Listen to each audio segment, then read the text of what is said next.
Secret of the Mimic exists. The game wasn't really impactful in terms of its sales or culture, but its story on the other hand is the most impactful of all the games in the FNAF series. Sounds very hype until you realize that it's a problem more than a boon, especially when it feels like the game was specifically created for the purpose of shattering expectations.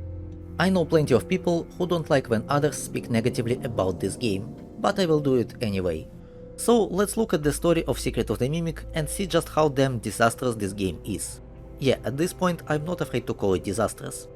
But first we need to understand the context, and look at the games Steelwool has made before that, and what the story was in the time period before SOTM. While Mimic's journey began in Help Wanted 1, it wasn't something obvious. The Mimic himself was not yet revealed, instead it was his glitch trap part. In this game, glitch trap clearly played a role of an antagonist who was always somewhere in the background, watching you, learning. At this point it was impossible to say what glitch trap is, but the key ability to mimic others was already present.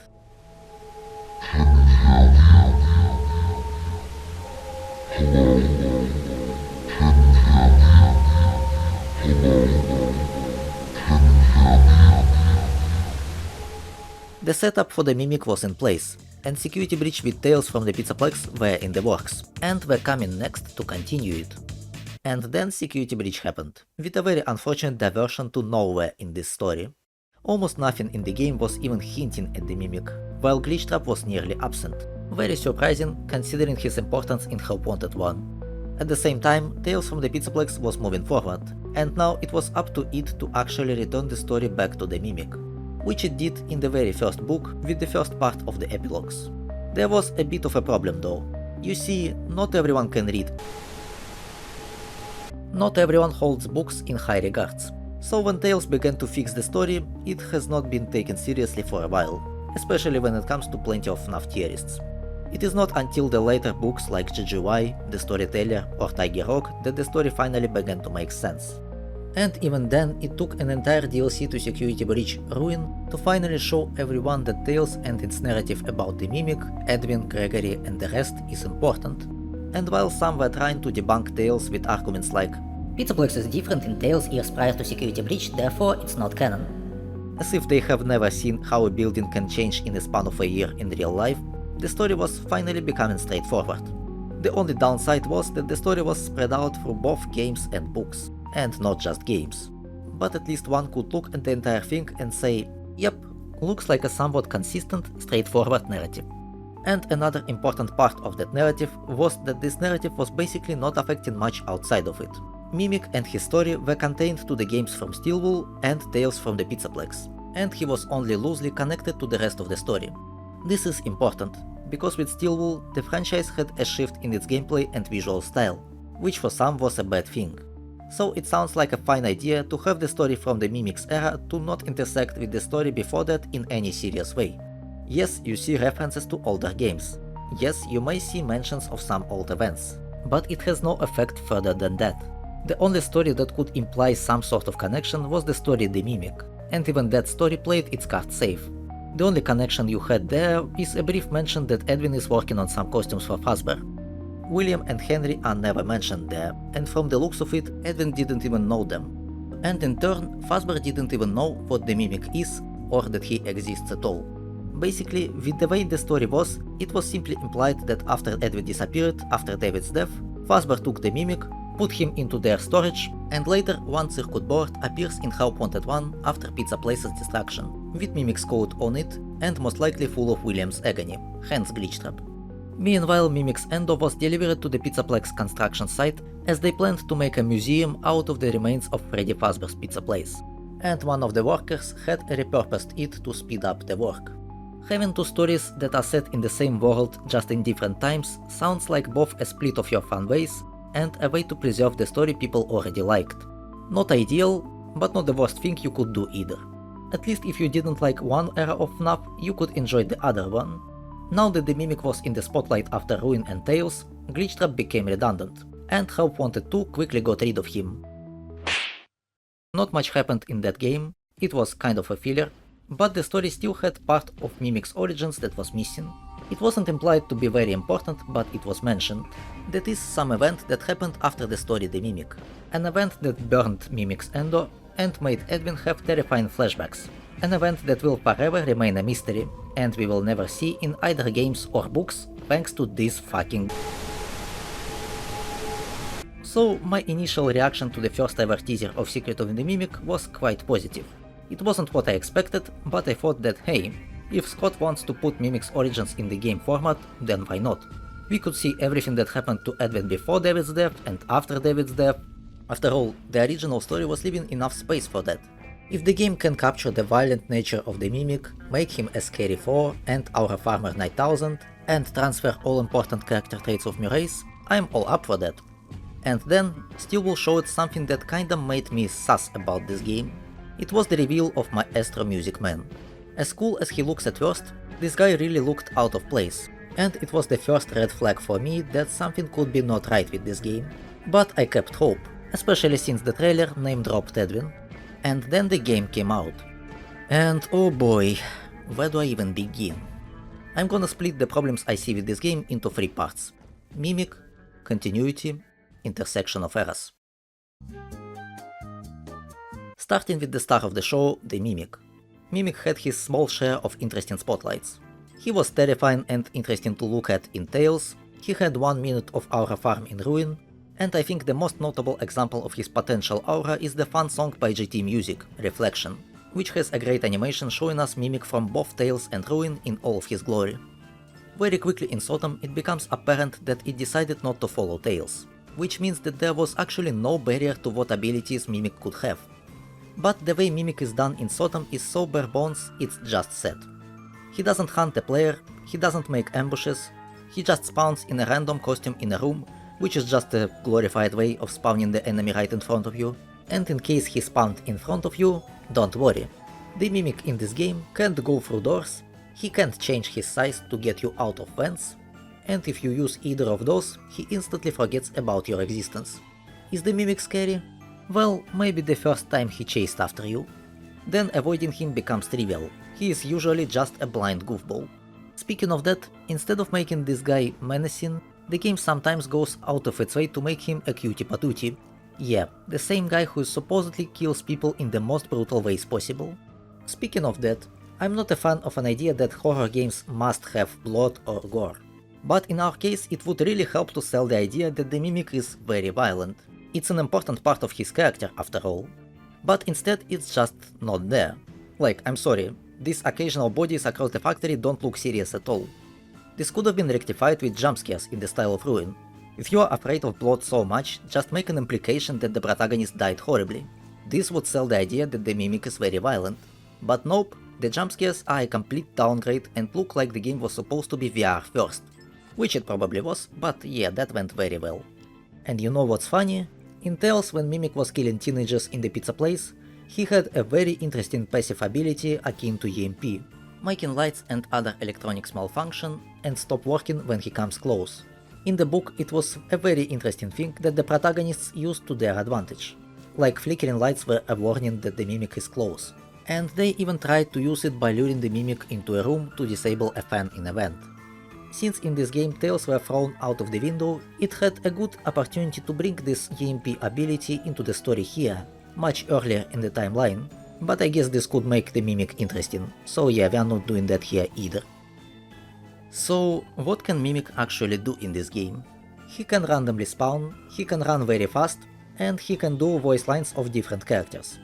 Hell, even in Security Breach Glamrocks were more interesting in their abilities, with Monty and Roxy having ability to pounce, and with Monty having immunity to Phaser Blaster and Fazcam. Story-wise, Mimic also now has immunity to Molten Metal, which is like the only aura field moment in the damn game, and I guess he can build his own minions now. Moving on to continuity problems. Remember how I said that the story became straightforward when you take both Tales and games into consideration? Well, SOTM said fuck that and went into the opposite direction. Way to go, making Tales an important point by adding the origins of your main villain there and connecting the series to the games with GGY and epilogues, and then somehow deciding to write this game the way it is. If you've read the books, you don't know the full story. Oh, You mean we don't know the story at all? Because this quote would work only if the old origins of the Mimic still had some use. Which they don't. This part of Tales is now completely irrelevant. Unless it's all a big ruse, and one of the stories was a glitch in the Matrix or was written by the storyteller. We will get to that later. This story feels like it was dunking on its characters constantly rather than adapting them to the games. Some changes in here make literally zero sense. Edwin, instead of being a father who had a streak of unfortunate events, became a father who had a streak of unfortunate events with different context, and also became a paranoid, delusional wimp businessman and a Nepo baby. David and his connection with the Mimic were now absolutely forgotten, and instead you have two Mimics, because every character must be a Mimic. And one of the Mimics here was supposed to replace David, which is a very bizarre way of adapting Mimics and David's friendship from Tales, and why Mimic was copying him there. Of course, in theory you could piece together that for this Mimic, David is also somewhat important, but it comes with the Moon-Exe minigame, instead of any actual story. And of course I should mention that due to the fact that the story The Mimic is now redundant, it will always bring to light questions if other stories have any merit to them, or in Scott's mind they also have different twisted, vaguely similar versions of them that are canon to the games. It is very unfortunate that the moment the story became straightforward, it was derailed and changed that way.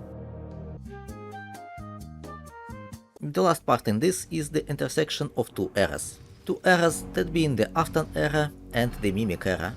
As I already said earlier, having two stories that are set in the same world just in different times sounds like both a split of your fanbase and a way to preserve the story people already liked. Not ideal, but not the worst thing you could do either.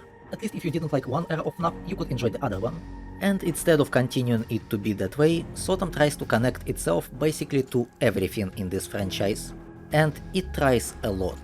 If before you could say, yeah okay, you don't like the Mimic, but his story doesn't really change anything from the past, now you can't actually say that. Tales' version of events with Mimic and Edwin was leaving some things in the air, and I think it would have been better if the game did the same. In Tales, when Fazbear were sending their teams to collect Edwin's property, they didn't know about Mimic's existence.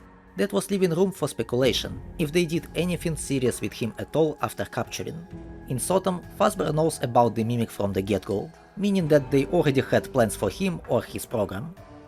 He was working on an endoskeleton that can adapt to any costume, character, large or small, with the ability to take on the persona of the character it occupies. Obviously, this possibly murderous endoskeleton has encountered some unfortunate glitches, but that doesn't mean the idea isn't sound or valuable. We think that endoskeleton has a lot of potential. Even worse is that William also knew about the Mimic, which has the potential to recontextualize the events of some previous games. Fortunately for now, most of it are just theories, like the Crying Child and Gregory being recreations of David, or Fun Times being based on the Mimic program. Oh, there's more. Edwin personally knew both William and Henry, and now Edwin and Fiona are the original creators of a lot of things in FNAF, which hamstrings William and Henry as characters. No, I do not care that Edwin was a contractor. The times when Edwin simply created some costumes for Fazbear are now gone. Here Edwin was working on prototype of Springlocks. Also here's DJ, here's a staff bot, here's a prototype of FNAF 1 pizzeria, here's the FNAF 4 mansion, here are some hints that the underground is actually the sister location bunker. Hey guys, look, familiar names. Stan worked here. Remember Stan? Stan's Budget Tech. Or remember Ralph? You know, Ralph the phone guy. Look, it's possible he also worked here. See, MCM is the center of the universe. Fuck. Obviously not everyone sees a problem with this, which is, okay, whatever. But I must let you know that not everyone likes when a story establishes things and characters and then treats it all like that. If we will look at this game in a vacuum, this game has the most coherent story out of all FNAF games. But when looking at the whole thing, somehow this game manages to shoot in the legs two stories at the same time, and fuses them into one single blob without taking into account how much this will change both of them. I think the most bizarre part in all of this is that this same franchise has Into the Pit, a great game that actually adapted the book with the same name the right way. All changes in it were either made for gameplay purposes or when there was no other choice, and the story and its characters were still left the same. Of course it had Easter eggs, but there's a difference between fun Easter eggs and important lore changes. I wonder what's so different between these two. Oh, Yeah, that explains a lot. But now that we established the problems, and if we see them as problems, the question is there a way to fix it? Is there a possibility that in the future Scott will manage to somehow heal the wounds of this blob? No. Well, there are several ways to heal it a little bit, but with how Scott treats this story so far, I don't think it will happen. First possible thing that could heal it is to make it that either SOTM or the Mimic were written by the storyteller, or were simply a glitch in the Mimic's memory. Obviously that won't happen with SOTM, but there are some strange messages in SOTM that potentially hint to the Mimic being some memory glitch. Another way to stop destroying the story is for the next game to not mention William, Henry, or any other character or location from the Afton era. Who am I kidding, this won't happen either. I guess fixing Mimic's aura problem is the only actually possible thing here. Add him to Dead by Daylight with some cool trailer and abilities, make his Ruin version in Security Breach 2 actually smart and rabid with some interesting teasers before that, and maybe something will come out of it. Aside from that, it's a little bit too late to fix anything else. Advent creating the entire universe is already set in stone. William and Henry are already in SOTM. Old games are already affected. I'm supposed to believe that this game happened before this. Edwin now made 2 Mimics instead of 1, and Tales versions of characters are now basically ceased to exist. Life is great. I think I'll just go and play Security Breach with some hardcore challenge or some other painful bullshit.